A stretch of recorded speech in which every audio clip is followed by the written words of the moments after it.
Peace. This is Wise for Wise Words Media, back at y'all for another round. And today's a historic day. Today I complete 1 whole year since the launch of my YouTube page, Wise Words Media. And it's been a fun journey so far, man. It's been fun connecting with the people here, fight fans, hoop heads, people that watch football, baseball. It's been fun connecting with y'all, and I look forward to many more years of doing this, man. So last year, I started the page with a video that at the time was controversial. Some people, you could just read the comment section. You could go back to that video. And it was about Canelo Alvarez not being a great fighter. He's not an all-time great. He was nothing more than a media-made sensation. And his career was carefully guided. It was carefully guided because Floyd Mayweather was about to retire. And the two biggest fight nights of the year happened to fall on Mexican holidays, which are Cinco de Mayo in May and Mexican Independence Day in September. So those two Mexican holidays are the two biggest boxing nights of the year. And what that means is for Las Vegas, you have a whole slew of people flying in. That's good for business when it comes to booking hotels, flights. So the airline industry, hotel industry, the casinos, they're all raking in money. So they needed somebody to succeed Floyd Mayweather. And Floyd Mayweather used to use those 2 days, those Mexican holidays, being an antagonist. So he would do that to antagonize the Mexican fan base and Mexican fighters. However, who better than a Mexican himself to be the successor for Floyd Mayweather? Because now you don't have an antagonist, now you have a protagonist. You have somebody that you can root for who is Mexican to succeed Floyd Mayweather in these two big Mexican dates, which are just so happen to be the two biggest fight nights of the year. So in comes Canelo Alvarez. However, Canelo was not good. He was not the guy. That wasn't him. But his career was carefully guided. They made him fight guys that were past their prime or guys that were smaller than him, like Amir Khan, like Josecito Lopez, that was 2 weight classes below him. They made him fight guys that were smaller or inferior in opposition, or guys past their prime, like Miguel Cotto past his prime, who was smaller and past his prime, or James Kirkland, who was way past his prime.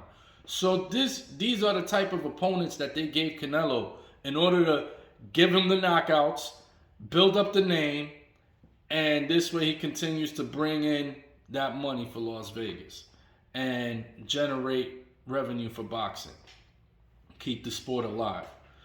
But as you can see, just like I told y'all a year ago, you saw it this weekend. Canelo Alvarez is nothing more than a slightly above average boxer. He has terrible footwork. He can't cut off the ring. And he's open for counter shots on a regular. John Ryder is a man that has 5 defeats already prior to this fight. He came into the fight on Saturday with 5 defeats. He is not a good boxer. He is not an elite level boxer. At this stage, Canelo's 32 years old. He should be fighting elite boxers. He should be fighting the Andrades, the Charlos, the Benavidez's of the world. He should be fighting these guys. He should be taking a rematch against Bivol immediately, not a year and a half later. Like, that's what great fighters do. They come back for the immediate rematch if they lose. But this guy, he takes a year and a half hiatus away from Bivol, and now and he steps in there with a John Ryder, who was supposed to be a touch-up. This was supposed to be light work for Canelo. And John Ryder ends up giving this guy scary hours. Because after John Ryder got knocked down in the 5th round, he got up and pressed the action and actually was connecting flush with uppercuts all night catching Canelo. So Canelo once again revealed that he is not an elite fighter. Floyd Mayweather at age 32, the same age that Canelo is right now, Floyd Mayweather at age 32 fought Juan Manuel Marquez, who was the second best fighter in the world according to the pound for pound list. He was number 2, only behind Manny Pacquiao, because Mayweather retired for 2 years. So Pacquiao became 1, Marquez was number 2.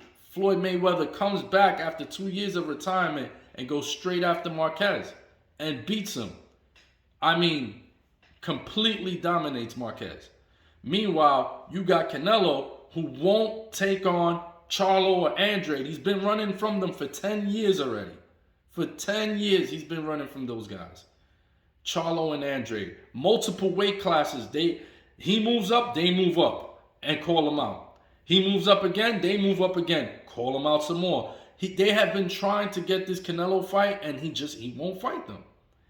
You know, now you got guys like David Morrell and Benavidez that are in his weight class. Will he fight them? It seems like he's going to avoid them. You know, but the walls are closing in. Like I told y'all last year for Young Cinnamon, those walls are closing in. Now he has no choice but to take this Bivol rematch in September. And if he doesn't take the Bivol rematch in September, the WBC is going to mandate him to fight David Benavidez in September. So this road is only going to get rougher for Canelo. And like I told y'all throughout this past year, don't be surprised that Canelo retires in the next year or two. Do not be surprised, because these fights are only getting harder for him, and he's looking more and more subpar. And, you know, Floyd fought until he was 40. Canelo's 32. Going 12 rounds with John Ryder? Not a good look. So, let's see what happens next. It's got to be either Bivol or Benavidez. And I'm telling you, the man's going to retire very soon, especially putting up subpar performances against average fighters like John Ryder. I'm Wise for Wise Words Media. Peace.